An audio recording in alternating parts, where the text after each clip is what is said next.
죽음 이후 사후세계의 비밀, 절대 자살하면 안 되는 이유. 지금 많은 분이 경제적으로 힘든 가운데 있을 것이다. 나 역시 과거 자살을 수없이 생각할 만큼 지독한 가난에 시달렸다. 어떻게 하면 홀로 남으신 어머니와 가족들에게 상처를 주지 않고 세상을 떠날 수 있을까? 이런 생각을 참 많이 했다. 20대 초반부터 나는 작가가 되기 위해 하루 한두 끼 라면만 먹으며 원고 쓰기에 매달렸다. 서울 영등포구 영등포 시장 근처의 고시원에서 막노동하며 치열하게 원고를 썼다. 하지만 어느 한 출판사도 나의 가능성을 알아봐주지 않았다. 나는 출판사들로부터 500번 이상 퇴짜를 맞고 나서야 작가가 될 수 있었다. 내가 대구에서 꿈을 이루기 위해 치열하게 노력하던 중 갑작스레 아버지께서 세상을 떠나셨다. 생활고를 못 이기시고 농약을 드신 것이었다. 그때 내 나이 28살이었다. 당시 정말 마음이 아팠고 슬펐고 죽고 싶었다. 내가 나고 자란 시골 마을은 대구광역시 비슬산 자락 아래 자리하고 있다. 당시 우리 집에는 논 한마지기, 밭 한 떼기도 없었다. 아버지는 동네 사람들의 논밭을 빌려서 일정한 소작료를 내고 농사를 지으셨다. 농사일이 없는 날이면 주로 막노동하셨다. 내가 초등학교에 다닐 때는 마을 근처 연탄 보일러 공장에서 어머니와 함께 일하셨다. 뜨거운 열기를 무릅쓰며 하루 500개 정도의 연탄 보일러를 만드셨지만 한 달 월급은 고작 35만 원 정도였다. 그러다 보니 자주 이웃집에 돈을 빌리러 다니셨다. 초등학교 시절 나는 부모님께서 돈 때문에 다투시는 모습을 자주 목격했다. 힘든 육체적 노동으로 인해 얼굴 살이 빠지고 눈이 퀭했던 아버지는 한숨을 달고 사셨다. 부모님은 공장 일을 하시느라 나와 두 누나의 초등학교 졸업식에 한 번도 오신 적이 없었다. 그 정도로 치열하게 사셨다. 그럼에도 불구하고 우리 집은 너무나 가난했다. 그렇게 평생 고생만 하신 아버지가 결국 독약을 먹고 세상을 버리셨다는 게 너무나 가슴이 아팠다. 때론 그런 아버지가 마음 깊이 원망스럽기도 했다. 한순간의 잘못된 선택으로 순식간에 사람 목숨이 생에서 사로 넘어갈 수 있다는 사실이 너무나 충격적이었다. 나도 아버지를 따라가고 싶다는 마음이 강하게 일었다. 모든 걸 내려놓고 싶었다. 당시 나는 왜 우리 부모님은 나를 낳으셨을까? 나는 왜 이 힘든 세상에 태어났을까? 이런 생각을 많이 했다. 이런 생각들은 나를 영성과 사후세계를 공부하도록 이끌었다. 2022년 5월경 충북 옥천군 옥천읍에서 격리일을 보고 있는 52살가량의 중년 여성이 상담을 신청해왔다. 삶이 너무 힘든 나머지 유튜브에서 여러 영상을 찾아보다가 내 영상을 보게 되었다고 했다. 여러 편의 내 영상을 보다가 내가 쓴 책들을 읽게 되었는데 밑바닥에서 시작해 성공한 나를 간절하게 만나보고 싶어서 찾아온 것이었다. 그녀의 사연을 들어보니 정말 기구하다고 할 수밖에 없다는 생각이 들었다. 그녀는 2번의 이혼을 경험하면서 나는 누구인가? 라는 의문을 가지게 되었고 이는 자연스럽게 영적인 수행의 길로 이어지게 되었다. 그렇게 4년 동안 비구니 생활을 했다고 한다. 그러던 어느 날부터 몸이 아파 경제활동을 하지 못하면서 대체의학에 관심을 쏟기도 했다고 한다. 절에서 수행하면서 수많은 기도를 했지만 삶은 조금도 달라지지 않았다. 어떻게든 삶을 바꿔보기 위해 이런저런 공부도 하고 미용사 자격증과 한식조리사 자격증, 심리상담사 2급 자격증도 취득했다. 여기에다 단학수련, 마음수련, 풍류도수련 등을 했지만 삶은 제자리 걸음이었다. 절에서의 수행이 자신에게 맞지 않는다는 생각에 절을 떠났고 개인 회사 격리 일을 하면서 생계를 유지하고 있다고 했다. 그러면서 NKYU 김미경 대표의 514 챌린지 새벽 기상을 실천하게 되었고 자신도 성공하고 경제적 자유인이 되고 싶다는 욕망을 가지게 되었다고 한다. 그러던 중 나의 유튜브 영상과 내가 쓴 여러 권의 책을 읽고 상담을 신청하게 된 것이었다. 지금도 그녀가 나와의 첫 만남에서 했던 말이 생생하게 기억난다.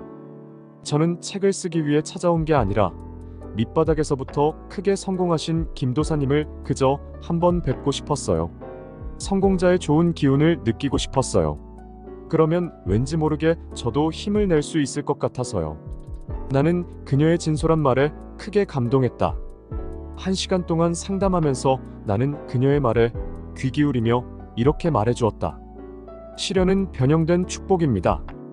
이제부터라도 더는 자격증을 공부하거나 취득하려 노력하지 마세요. 본인의 내면에는 그동안 살면서 알게 된 지식과 경험, 깨달음, 노하우라는 구슬이 서말이나 있습니다. 이제 서말이나 되는 그 구슬들을 깨어서 보배가 될 수 있도록 도와드리겠습니다. 그러면서 나는 이렇게 덧붙였다. 성공해서 책을 쓰는 것이 아니라 책을 써야 성공합니다. 나는 이렇게 그녀에게 인생을 바꿀 수 있는 방법을 조언해 주었다. 이날 책을 쓰기 위해 나를 찾아온 것은 아니었지만 내 말을 다 듣고 나서 그녀는 자신에게 가장 필요한 게 무엇인지 깨달았다. 그녀는 5주 책쓰기 교육과정에 등록했다. 나는 그녀가 제출한 자기소개서를 읽어보고 그녀가 쓸 주제를 대신 기획해 주었다. 그리고 제목과 목차 만드는 법을 완벽하게 숙지하도록 세세하게 코칭했다.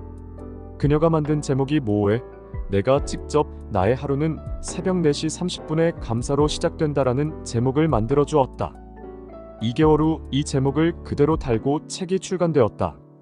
그녀가 바로 한책협 133기 김윤희 작가다. 그녀는 나에게 상담을 받은 지 3개월 만에 자신의 이름으로 된 책을 출간하는 쾌거를 이루었다.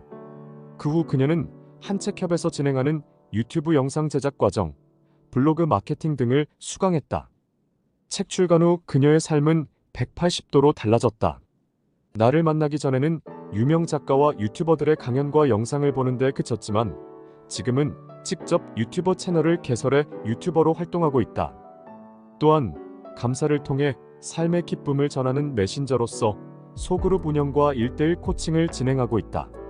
김윤희 작가는 한책협 카페에 감사 후기를 수십 차례 올린 바 있다. 한책협 카페에 들어가면 그녀가 올린 후기를 확인할 수 있다. 독자에서 작가로 살아갈 수 있는 첫 단추가 끼워졌습니다. 성공한 사람에게서 배운다는 것은 큰 행운이자 축복인 것 같습니다. 사람으로 태어나 이 세상에 이름 석자를 남기는 기회를 누리게 됨에 감사합니다. 독자에서 작가로 살아갈 수 있는 첫 단추가 끼워졌습니다. 성공한 사람에게서 배운다는 것은 큰 행운이자 축복인 것 같습니다. 사람으로 태어나 이 세상에 이름 석자를 남기는 기회를 누리게 됨에 감사합니다.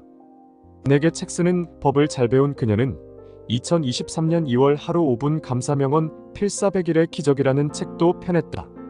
이외에도 여러 권의 책을 펴낸 그녀는 누구보다도 행복한 삶을 살고 있다. 그녀는 아무리 노력해도 삶이 좀처럼 나아지지 않았는데 책을 쓰곤 인생의 모든 게 달라졌다고 한다. 글쓰기, 책쓰기를 하면 그동안 자신이 겪은 시련들이 변형된 축복임을 알게 된다. 인간이 짓는 죄악 가운데는 자살도 포함되어 있다. 우리에겐 창조주로부터 부여받은 수명이 있다. 아무리 삶이 힘들어도 이 수명만큼은 다 살아내야 한다. 견디고 버텨내야 한다.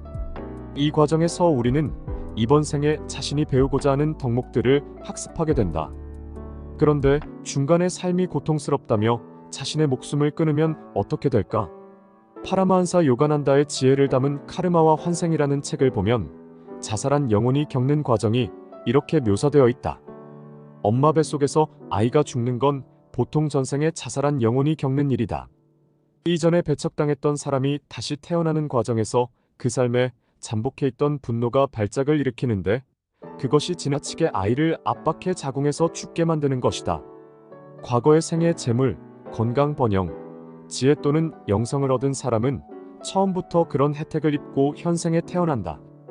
마찬가지로 과거의 생애 가난, 질병, 나태로 인한 무지를 안고 살았던 사람은 비슷한 조건들을 안고 현생에 태어난다.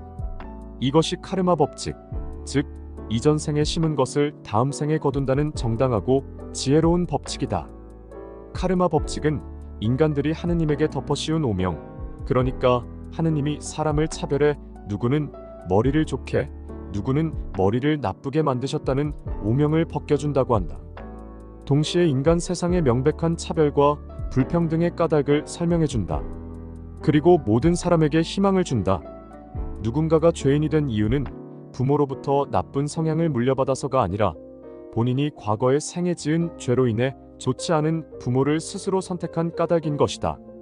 이어서 사람이 100살쯤 산다면 악의 저항에 선한 사람이 될 여지가 충분하다고 하겠지만 5살쯤 된 아이가 죽으면 이성을 활용해 제대로 삶을 선택하고 삶의 투쟁에서 승리할 시간이 없다고 강조한다. 어린아이가 일찍 죽는 것은 스스로 지은 과거의 허물 때문이니 올바르게 처신할 수 있도록 다시 태어나 성숙할 때까지 다양한 인생 학교들을 거듭 거쳐야 한다고도 한다. 나는 영성과 사후세계를 공부하면서 배속아기가 유산되는 이유를 알게 되었다. 영적인 측면에서 말이다.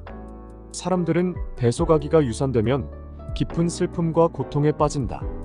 사람이라면 누구나 이런 감정을 겪는다. 하지만 우주적인 측면에서 본다면 인간이 태어나고 죽는 데는 우연이 없다. 창조주께서 만든 법칙 안에서 아기도 태어나고 누군가도 삶을 마감하는 것이다. 엄마 뱃속에서 아이가 죽는 이유는 영적인 부분에서 보면 대부분 전생에서 자살했거나 살인과 같은 큰 죄를 지었기 때문이다.